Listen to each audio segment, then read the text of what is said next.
Olá, indivíduos! Aqui quem fala é Bianca e no vídeo de hoje a gente vai aprender sobre os verbos modais. Vamos pro vídeo?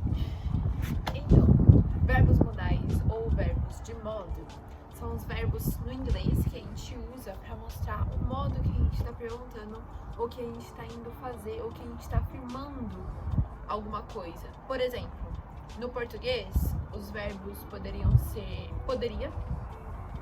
Então, por exemplo, quando você vai no mercado, pede pro atendente te dar 6 pães. Você poderia me dar 6 pães? Could you give me 6 breads? No caso, poderia ou could é o verbo que a gente usa para ser mais amigável. Ao invés de você chegar para uma pessoa e perguntar diretamente, você pode me dar 6 pães? Você pergunta, você poderia me dar 6 pães? É uma forma mais educada de falar, uma forma mais amigável de falar. A maioria dos verbos modais, ou os verbos de modo, a gente traduziria como aquelas palavras ia, poderia, conseguiria, eu faria. Os verbos modais expressam a possibilidade, a obrigação ou a capacidade de você ou alguém fazer ou ter feito algo. Então, algum desses verbos modais tem praticamente o mesmo significado. Por exemplo, os verbos should, must e shall, eles expressariam dever, obrigação. Mas o verbo should expressa o dever junto com possibilidade. Eu deveria. Então, pode ser que você deva ou não. Must expressa dever no sentido de necessidade. E shall expressa dever no sentido de obrigação. Outros verbos modais, como could, might, can e may, a gente poderia traduzir eles como poder. Mas could e might a gente traduziria mais como poderia, sendo que could seria mais a possibilidade e might seria a capacidade. Could, então, seria se tem a possibilidade de algo acontecer ou de alguém fazer algo para você. E might seria a capacidade, se alguém tem como fazer isso, se alguém tem a capacidade de fazer aquilo que você está pedindo para a pessoa, ou se você mesmo tem a capacidade de fazer aquilo. E can seria apenas poder, não poderia, seria aquela forma mais direta. Você pode me dar 6 pães? Can you give me 6 breads? Can estaria expressando mais a capacidade. Já may, também a gente traduziria como poder, estaria expressando a possibilidade ou a permissão ou o desejo.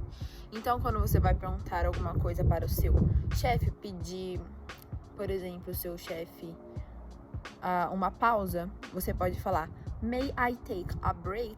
Você está pedindo a permissão para o seu chefe. Então, isso eu traduziria eu posso fazer uma pausa? Agora, um outro verbo modal que a gente usa muito, não apenas como verbo modal, mas também para transformar outros verbos em ia, para usar como possibilidade, é would.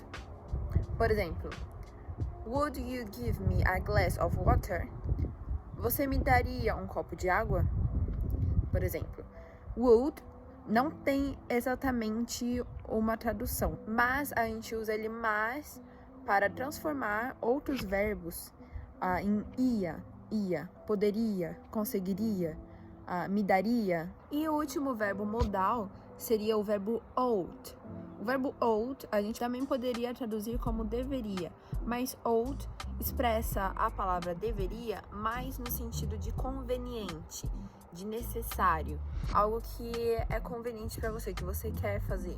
Agora, quando vamos conjugar os verbos modais no presente, no passado e no futuro, eles não sofrerão nenhuma mudança, tanto para mudanças temporais, presente, passado e futuro, tanto para mudanças no pronome, ou seja, he, she, it, não vai ter nenhuma mudança para os verbos modais. Para conjugar os verbos modais no passado, as únicas mudanças que nós teremos será na forma que a gente vai escrever a frase. Quando a gente vai falar alguma frase usando um verbo modal no passado, a gente vai formar a frase desta forma. A gente vai escrever o verbo modal, então a gente vai acrescentar o verbo have e depois a gente vai acrescentar o verbo o verbo de ação que a gente for usar, mas esse verbo nós teremos que conjugar ele no passado. Não apenas no passado, mas no passado contínuo.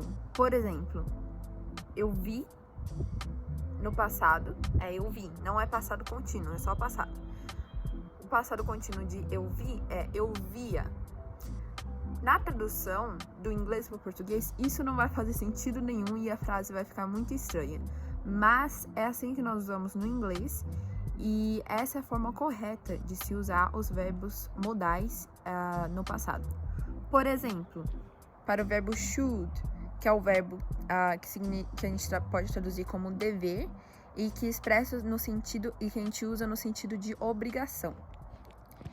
A gente pode formar a frase no passado. You should have seen the doctor. You should have seen the doctor. Você deveria ter visto o médico. Você deveria ter visto o médico.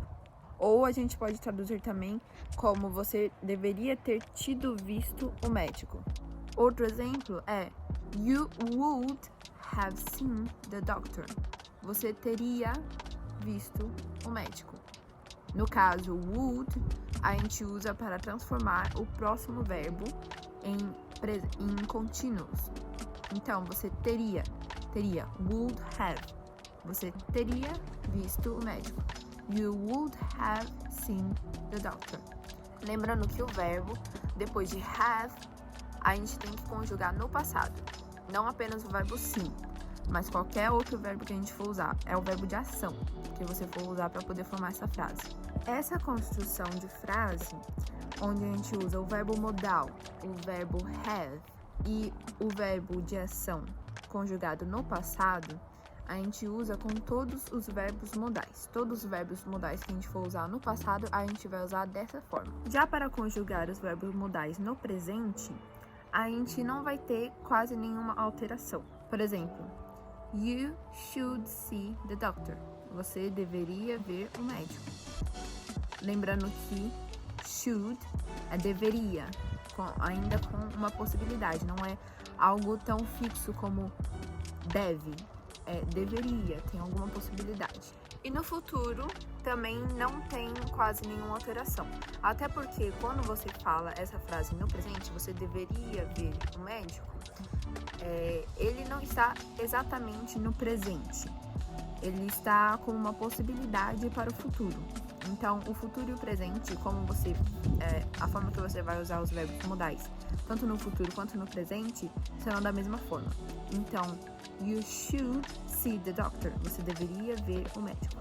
Essa frase está tanto no presente quanto no futuro, porque é a possibilidade de você ver um médico. Agora, para usar os verbos modais, para fazer uma pergunta, você vai, assim como quase todas as estruturas que nós usamos para fazer perguntas, você vai colocar o verbo antes do pronome.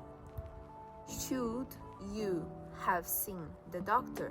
Você deveria ter visto o médico? Aí, no caso, a pergunta está no passado. Should you see the doctor? Você deveria ver o médico? É uma pergunta no presente e também no futuro. E para negar, tanto numa frase quanto numa pergunta, você apenas acrescenta o not, que seria não, depois do verbo. Should not you see the doctor? Não deveria você ver o médico? A gente poderia traduzir assim. Should not you have seen the doctor? Você não deveria ter visto o médico? Ou a gente pode abreviar, como está sendo mostrado na tela. E ao invés de falar should not, a gente fala shouldn't. Tem o mesmo significado, é apenas uma forma mais informal de usar e também mais rápida de falar, e eu acredito que mais fácil também de falar e de lembrar, shouldn't. Então é isso, eu espero que vocês tenham gostado do vídeo de hoje. Se tiverem alguma dúvida, pode deixar aqui nos comentários. Também não se esqueça de se inscrever no canal e ativar o sininho de notificação para não perder as próximas aulas. E segue aqui a minha página no Instagram para você receber dicas de inglês. E compartilhe esse vídeo com aquele seu amigo que está querendo aprender inglês. Tchau!